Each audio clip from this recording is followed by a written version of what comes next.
Okay. Um, I'm going to be honest. Um, every day we were passing through. My brother used to pick me up from work, and we were passing through Tooting High Street. And at that time, there were not many restaurants in Tooting, and now it has become more of a food street, a destination place for restaurants and people to come out and dine. So we were passing through that street, and we were passing by any shops and stuff. Even though we didn't have enough money, we didn't have enough resources and stuff, but we were every day passing through on the night time, or even when I was going to work, he was dropping me off. So we were thinking, okay, how about we have a small restaurant here? And we were trying to do some calculations with pen and a paper. How much is going to cost us? Where are we going to bring the money from? How are we going to manage it and all that? Without knowing all of those information, we were building a plan. And there were a few other places which we were passing through, but Tooting, because it had a Muslim sort of population around in the area, and there was a big mosque in Tooting. So that was always more of an intriguing area for us rather than going into a different area. We were living in Tooting area at that time. I was working in Brixton, which was not far from there. So we thought probably having something close to our house would be a better option for us. So one day we were passing through and we saw a corner shop. There was a sign in place, it was a restaurant previously. And we thought, okay, let's find out. So it was all done by an accident. No, nothing planned. We were probably not even ready to go into it yet. We haven't got enough funds. We haven't got all the plan in mind. It was just building in the air.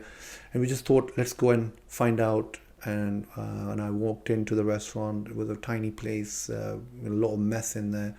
And it requires complete refurb, which means a lot of money required to set it up. The good thing was that the rent was quite low. And obviously back in those times, the rents were always low. But then compared to the other markets, we did some research. The rent was quite low. The guy just wanted to walk out of the place. He had enough and he was getting retired.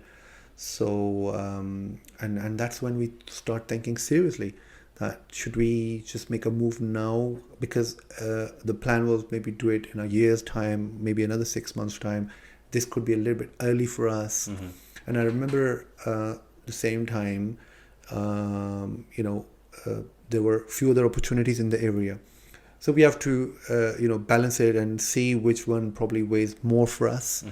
And probably we made the best decision. I think whatever we are is because of the first move we made at that particular time. And that's when, since then, we never look back. How was your first day? Oh, okay. Very hectic. I remember I used to work 16 to 18 hours a day. The very first day I remember I went 7 o'clock in the morning and I came home around 4 a.m. the next day after cleaning all the pots, mop all the floor. We didn't have enough staff. We didn't want to hire enough staff because we didn't know whether we can afford it or not to pay them.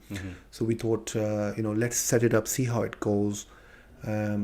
So I remember in the first initial days, I used to keep the shop open till 3 a.m. in the morning, even though it was a dead street, no one out there, just to expect maybe there could be one customer who could buy a kebab roll for £1.50. We used to sell for about £1.50 back in those days. So I used to keep the shop open till 3 a.m. And I didn't have enough staff because we wanted to save money, and obviously the sales were not enough for us to even hire more staff.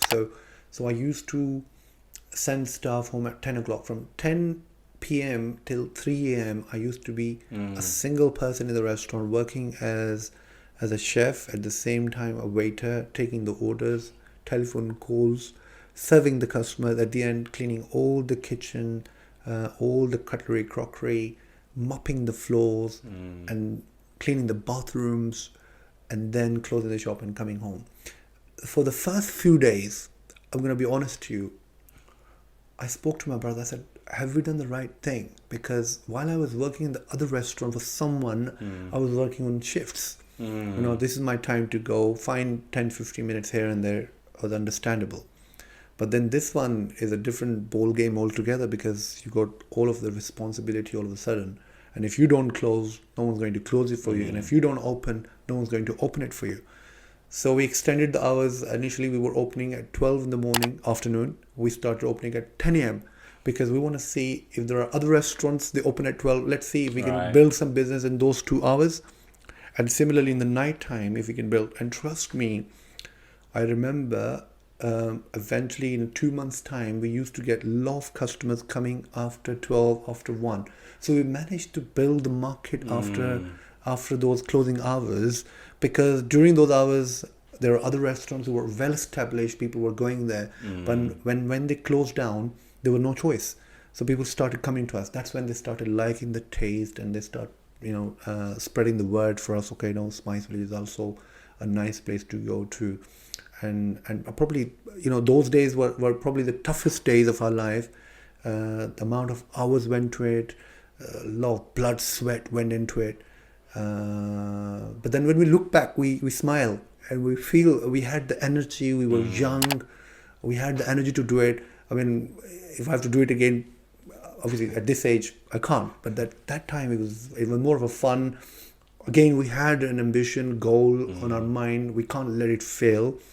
The fears were there. Every day, the fears were there. What if it doesn't work?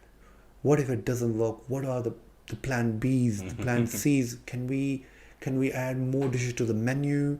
Can we bring in some burgers? Can we bring in some donuts? Just add it to the menu. Offer more variety to the customers.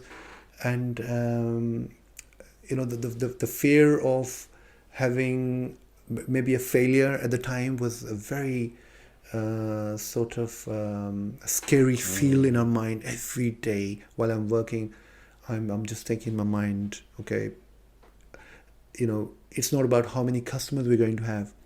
What about our reputation? We owe a lot of money to our friends. We took a lot of loan from our friends to make this place up. And how are we going to pay them back? And all those scares were in the mind. But like I said, Allah has been very kind to us. We kept our cool. A lot of customers exploited us. I'm not going to go deep into this, but like every time there's a new place opens up, people are there to see your weaknesses. They don't know what you're going through.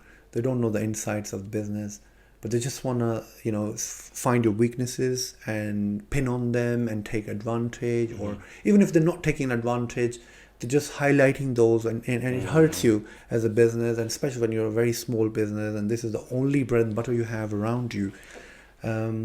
So all those feelings and all those customers are still sometime in my mind, and I look back and I smile, and some of them are still our friends and still our customers, and I look back and I smile and I think, okay, maybe those were the times.